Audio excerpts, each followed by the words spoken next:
কি অবস্থা, কেমন আছেন সবাই? আশা করি সকলে খুব ভালো আছেন, সুস্থ আছেন। এইচএসসি 27 ব্যাচ রিসেন্টলি আপনারা ফার্স্ট ইয়ারের ইয়ার ফাইনাল এক্সাম দিয়েছেন, দিয়ে সেকেন্ড ইয়ারে উঠে গেছেন। তো সেকেন্ড ইয়ারে উঠে গেছেন মানে আবারও নতুন বই, নতুন সিলেবাস, নতুনভাবে পড়াশোনা শুরু হবে। তো যারা ব্যবসা শিক্ষায় আছেন, কমার্সের যে আমাদের যে হিসাব বিজ্ঞান দ্বিতীয় পত্র, এই হিসাব বিজ্ঞান দ্বিতীয় পত্রে আমাদের আসলে কি কি পড়া লাগবে, আসলে হিসাব বিজ্ঞান দ্বিতীয় পত্রটা কতটা কঠিন হবে আমাদের জন্য, আমাদের কি পরিচিত কোনো পড়াশোনা যেগুলো আমরা পড়ে আসছি 9-10-এ বা ফার্স্ট ইয়ারে, সেগুলো কি কোনো কাজে লাগবে, না একেবারে সব কিছু নতুন করে শিখতে হবে? বা এই অল্প সময় যে আমরা যে 5-6 মাস সময় পাই, এই সময়ের মধ্যে একটা সম্পূর্ণ মোটা বই 10টা চ্যাপ্টার শেষ করা যাবে কিনা? তো সেগুলো নিয়ে আজকের ভিডিও, চলেন একটু আমরা দেখি। তো দেখেন, প্রথম পত্রের মতো আমাদের দ্বিতীয় পত্রেও কিন্তু আমাদের দেখেন 10টা চ্যাপ্টার আছে। হ্যাঁ, হিসাব বিজ্ঞান দ্বিতীয় পত্রে এখানে আমি সিলেবাসটা নিয়ে আসার ট্রাই করেছি। তো আমি একটু 10টা চ্যাপ্টার সম্পর্কে আপনাকে একটু ওভারভিউ দিই। তার আগে আমি একটু বলে রাখি ভাইয়া, আপনারা যারা এসএসসিতে কমার্স পড়ে আসছেন, তাদের কাছে আপনাদের ওই এইচএসসি মানে এসএসসি মানে ম্যাট্রিক পরীক্ষা, যেটা 9-10-এর পরে যে পরীক্ষাটা হয়, এসএসসি পরীক্ষায় যারা কমার্স পড়ে আসছেন, ওই পড়াশোনা দিয়ে আমাদের ইন্টার লাইফ অর্থাৎ এইচএসসির ফার্স্ট পেপারটা মানে আমাদের হয়ে গেছে। একেবারে হুবহু ওগুলোই পড়াশোনা ছিল আমাদের, তাই না? হিসাব বিজ্ঞান পরিচিতি, হিসাব, হিসাব সমীকরণে লেনদেনের প্রভাব, জাবেদা খতিয়ান, রেওয়া অমিল, আর্থিক বিবরণী, নগদান বই, এই জিনিসগুলো কিন্তু আমাদের হয়ে গেছিল, তাই না? কিন্তু ভাইয়া দেখেন, আমি যদি দ্বিতীয় পত্রে যাই, দ্বিতীয় পত্রে কিন্তু মানে এটা দুঃখজনক হলেও সত্য যে আপনার 9-10-এর ওই পড়াশোনা এবং প্রথম পত্রে আমরা যে পড়াশোনা করে আসছি তার 1% আপনি এখানে পাবেন না, তাই না? তো দেখেন এখানে কি ঘটনা ঘটেছে। আমাদের প্রথমে যে প্রথম চ্যাপ্টারটা আপনারা পড়বেন, অব্যবসায়ী প্রতিষ্ঠানের হিসাব। আচ্ছা, কিছু কিছু প্রতিষ্ঠান আছে না, যেগুলো হচ্ছে ব্যবসা করার উদ্দেশ্যে পরিচালিত হয় না, মুনাফা অর্জন যাদের উদ্দেশ্য না, সেগুলোকে আমরা অব্যবসায়ী প্রতিষ্ঠান বলি। যেমন হাসপাতাল হতে পারে, ক্লাব, মসজিদ, মন্দির। তো এদেরও তো হিসাব রাখা লাগে, তাই না? অর্থের আদান প্রদান হয়, হিসাব রাখা লাগে। তো এই সকল প্রতিষ্ঠান আমাদের কিভাবে হিসাব রাখে সেটা আমরা শিখবো অব্যবসায়ী প্রতিষ্ঠানের হিসাব এই চ্যাপ্টারের মাধ্যমে। তো এই চ্যাপ্টারটা ভাইয়া তুলনামূলক একটু হার্ড চ্যাপ্টার। হ্যাঁ, অনেক ছেলে মেয়ে আমরা এই চ্যাপ্টারটা করি না, এবং আমরা টিচাররাও একটু নিরুৎসাহিত করি এই চ্যাপ্টারটা করতে, কারণ এই চ্যাপ্টারে অনেকগুলো প্যাচ ঝামেলা টামেলা থাকে। ওকে, তো এই চ্যাপ্টারটা আমাদের একটা কঠিন চ্যাপ্টার আমরা বলতে পারি। 2 নম্বরে আছে অংশীদারি ব্যবসায়ের হিসাব। আমরা তো অংশীদারি ব্যবসা তো জানি আমরা, তাই না? যে অংশীদারি ব্যবসা আমরা হয়তো ম্যানেজমেন্ট প্রথম পত্রে আমরা পড়ে আসছি, প্লাস এসএসসিতে পড়ে আসছি। তো এই অংশীদারি ব্যবসা কিভাবে হিসাব রাখে সেটা নিয়ে আমাদের ম্যাথ থাকবে হচ্ছে অংশীদারি ব্যবসায়ের হিসাব। এটা হচ্ছে আমাদের মোটামুটি আপনারা যদি করেন তাহলে পারবেন। এটা খুব কঠিন চ্যাপ্টার বলবো না, বা খুব সহজও বলবো না, তবে মোটামুটি এখানে যারা প্রিপারেশন নেয় স্টুডেন্টরা, তারা এখান থেকে সুন্দর করে উত্তর করে আসতে পারে। তৃতীয় চ্যাপ্টার হচ্ছে নগদ প্রবাহ বিবরণী। এই নগদ প্রবাহ বিবরণীও মোটামুটি ইম্পর্টেন্ট একটা চ্যাপ্টার, এবং তুলনামূলক বলা যায় যে সহজ। আপনি যদি বেশ কিছু ম্যাথ নিয়ম টিয়ম দেখেন, আপনি এখান থেকে ইজিলি উত্তর করে আসতে পারবেন। এরপরে দেখেন যৌথ মূলধনী কোম্পানির মূলধন। তো এই যে কোম্পানি ব্যবসা আছে না, তো কোম্পানি ব্যবসা কি করে? কোম্পানি ব্যবসা এরা হচ্ছে শেয়ার বিক্রি করে মূলধন সংগ্রহ করে থাকে। তো এখানে শেয়ার কেনা বেচা, এই ধরনের জিনিসগুলো নিয়ে আমাদের এখানে ম্যাথ। এটা তুলনামূলক ইজি চ্যাপ্টার, জাস্ট খালি 2-1টা কনসেপ্ট আর 3টা বা 4টা টাইপের ম্যাথ করলে আপনি এখান থেকে উত্তর করতে পারবেন।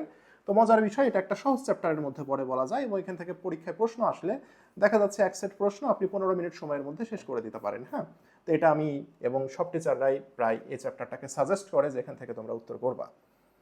পঞ্চম চ্যাপ্টার হচ্ছে যৌথ মূলধনী কোম্পানির আর্থিক বিবরণী। ভাইয়া আর্থিক বিবরণী কিন্তু আপনার পিছে ছাড়বে না, তাই না?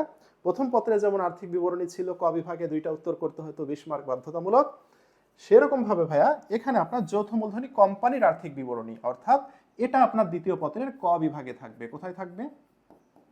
দ্বিতীয় পত্রের ক বিভাগে থাকবে। 20 মার্ক, সেখানে 2টা প্রশ্ন, 10 করে, এটা মাস্ট উত্তর করতে হবে, 20 মার্ক। তো এখানে কোম্পানির আর্থিক বিবরণী আমরা প্রথম পত্রে যেটা করে আসছি সেটা হচ্ছে এক মালিকানা ব্যবসায়ের আর্থিক বিবরণী ছিল, ঠিক আছে? আর এটা হচ্ছে আমাদের যৌথ মূলধনী কোম্পানির আর্থিক বিবরণী। ওকে, তো এটা হচ্ছে ভাইয়া ভেরি ভেরি ইম্পর্টেন্ট একটা চ্যাপ্টার, এবং এখানে তুলনামূলক বুঝতেই পারছেন আর্থিক বিবরণী মানে স্বাভাবিকভাবে একটু কঠিন হবে। প্রথম পত্রে আমরা যা করে আসছি ওখান থেকে আমরা মোটামুটি 60% রুল টুল পাবো, আর এখানে কোম্পানি ব্যবসা রিলেটেড কিছু জিনিসপত্র আসবে, মিলে আমাদের এখানে আর্থিক বিবরণী আছে। তো এটা একটু হার্ড চ্যাপ্টার হবে, আগে বলে রাখলাম। তো এটা তো মাস্ট করতেই হবে, না করে উপায় নাই। এরপরে দেখেন ষষ্ঠ চ্যাপ্টার আর্থিক বিবরণী বিশ্লেষণ। এটা একটা প্লাস পয়েন্ট, খুবই ইজি চ্যাপ্টার বলা যায়, 15 মিনিটে এক সেট আমরা দিয়ে আসতে পারবো। এটা অবশ্যই করতে হবে আমাদের। এখানে আসলে সূত্রের খেলা বুঝতে হবে, বুঝে বুঝে যদি সূত্রের খেলা করতে পারি আমরা, তাহলে এখান থেকে আমরা সুন্দর করে সূত্রগুলোকে যদি ইউজ করতে পারি তাহলে আমরা সুন্দর করে এখান থেকে এক সেট আমরা উত্তর করে আসতে পারবো। ঠিক আছে, অ্যাকাউন্টিং এর বেসিকটা কাজে লাগবে, হিসাবগুলো কাজে লাগবে, কোনটা কোন সম্পদ, কোনটি কোন দায়, এই জিনিসগুলো বেসিক যদি আপনার জানা থাকে এখান থেকে ইজিলি আমরা 15 মিনিটে এক সেট করে আসতে পারবো। উৎপাদন ব্যয় হিসাব বিজ্ঞান, এই উৎপাদন ব্যয় হিসাব বিজ্ঞান আমরা দেখেছি সাধারণত এখান থেকে 2 সেট প্রশ্ন চলে আসে। হ্যাঁ, এখানে কিন্তু 2টা ভাগ আছে, একটাতে উৎপাদন ব্যয় অর্থাৎ উৎপাদন করতে 9-10-এ আপনারা এটা বেসিক একটা চ্যাপ্টার ছিল আপনাদের। তো এখানে হচ্ছে ডিটেল আমরা একটু পড়ব, উৎপাদনকারী যে প্রতিষ্ঠানগুলো আছে তাদের উৎপাদন ব্যয় নির্ণয়, ঠিক আছে, এই রিলেটেড জিনিসগুলো আছে।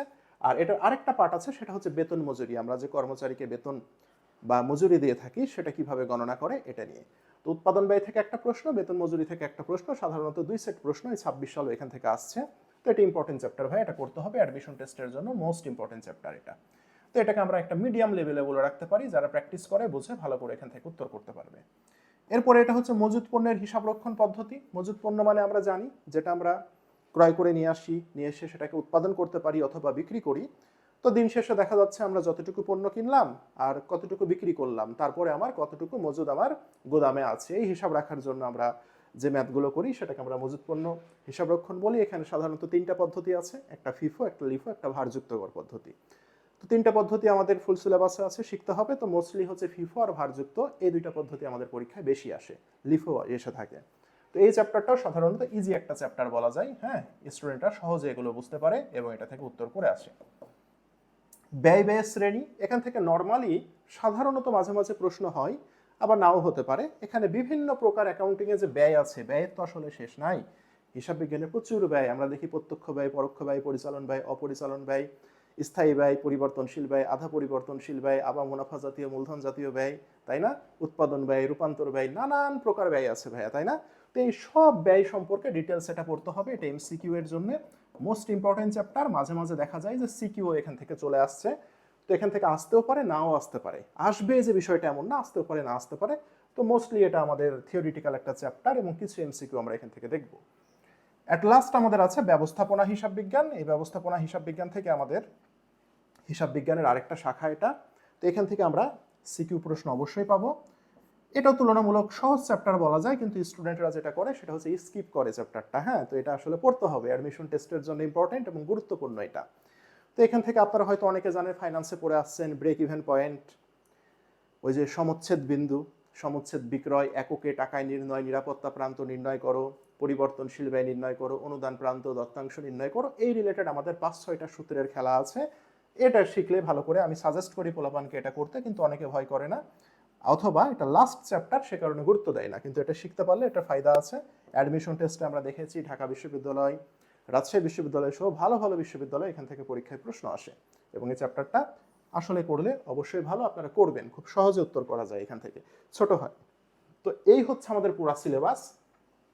পুরা সিলেবাসটা শেষ করতে হয়তো আমরা কত 5 মাস সময় পাবো সর্বোচ্চ, তাই না। 5 মাসে দেখা যাচ্ছে আমাদের এই 10টা চ্যাপ্টার সুন্দর করে শেষ করতে হবে। তো এখানে সবচেয়ে যে মজার বিষয়টা হচ্ছে ভাইয়া, আপনার কিন্তু পূর্বের যে অভিজ্ঞতা জ্ঞান, এটা মোটামুটি ধরেন কত 10% আপনার এখানে কাজে লাগবে। আপনার এসএসসির পড়া এবং ফার্স্ট ইয়ারের পড়া হয়তো 10% নলেজ আপনার এখানে কাজে লাগবে, তাছাড়া কিন্তু সবই আপনাকে নতুন করে শিখতে হবে। তা আপনি যদি মনে করেন যে ফার্স্ট ইয়ারে ওঠার পরে আমি একটু ঢিলেমি করেছি, চ্যাপ্টারগুলো ইজি ছিল, পরিচিত চ্যাপ্টার ছিল, এসএসসিতে পড়ে আসা হয়ে গেছে, সেকেন্ড ইয়ারে কিন্তু ভাইয়া রিল্যাক্স করার সময় নাই। তো যেহেতু আপনাদের পরীক্ষা ইয়ার চেঞ্জ হয়ে গেছে, সেকেন্ড ইয়ারে উঠে গেছেন, মোটামুটি ক্লাসও শুরু হয়ে গেছে সেকেন্ড ইয়ারের কলেজগুলো, তো আপনারা সুন্দর করে পড়াশোনা শুরু করে দেন, নাহলে এগুলো শেষ করতে পারবেন না। টেস্টের আগে যদি আপনি 10টা চ্যাপ্টার শেষ করে দেন না, এরপরে টেস্টের পরে আপনি এগুলো রিভিশন প্লাস ফার্স্ট পেপার আবার যদি রিভিশন দিতে শুরু করেন, তাহলে দেখবেন যে একটা ভালো প্রস্তুতি হয়ে যাবে। আর এগুলো চ্যাপ্টার আসলে যেটা হয়, আপনি যদি সুন্দর করে প্র্যাকটিস করেন তাহলে এগুলো তুলনামূলক বোঝাই যায় যে কোন চ্যাপ্টার থেকে পরীক্ষায় আসবে। ফার্স্ট পেপারের মধ্যে অত এলোমেলো অনেকগুলো ম্যাথের রুল, এই বিষয়গুলো নাই এখানে, খুব স্পেসিফিক যে ম্যাথগুলো এগুলো আসে, কিন্তু ভাইয়া পড়তে হবে ভালো করে। এটা আপনি যদি একটু পড়াশোনা করেন, ধরতে পারেন জিনিসগুলো, সেকেন্ড পেপারই হচ্ছে সহজ, যদি আপনি পড়াশোনা করেন বলে আমি বিশ্বাস করি। তো আশা করি বুঝতে পেরেছেন কোন চ্যাপ্টারগুলো পড়তে হবে। আপনারা যে যেখানে পড়ছেন সুন্দর মতো পড়াশোনা শুরু করেন, ইনশাআল্লাহ যারা পেড ব্যাচে আছেন সবার সাথে দেখা হবে। শেষ করলাম, আল্লাহ হাফেজ।